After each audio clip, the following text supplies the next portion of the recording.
السلام علیکم گائز، کیسے ہیں آپ سب؟ امید کرتی ہوں سب خیریت سے ہوں گے۔ میں ہوں آرن مغل۔ اگر آپ کو یہ ویڈیو اچھی لگے تو پلیز دوسروں کے ساتھ شیئر ضرور کیجیے گا۔ حضرت علی رضی اللہ تعالیٰ عنہ کی خدمت میں ایک آدمی حاضر ہوا اور اس نے حضرت علی سے کہا کہ یا علی، میں چاہتا ہوں کہ میرے پاس بہت ساری دولت ہو۔ تو حضرت علی نے فرمایا کہ کتنی دولت؟ تو وہ شخص بولا کہ اتنی کہ میں گن نہ سکوں۔ تو حضرت علی نے فرمایا کہ جا کر اپنے والدین کی خدمت کر۔ پھر وہ بولا کہ یا علی، میں چاہتا ہوں کہ سب لوگ مجھے جانتے ہوں۔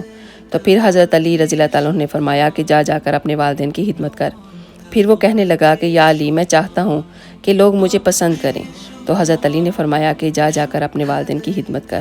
تو پھر حضرت علی نے فرمایا کہ تو اس دنیا کی بات کرتا ہے، تمہاری آخرت میں بھی اللہ تعالیٰ تمہیں غنی کر دیں گے تمہارے ماں باپ کی خدمت کی وجہ سے۔ سبحان اللہ۔ اور ہمارے پیارے نبی صلی اللہ علیہ وآلہ وسلم نے ارشاد فرمایا، اس شخص پر لعنت ہو جس نے اپنے ماں باپ کو بڑھاپے میں پایا اور جنت حاصل نہ کر سکا۔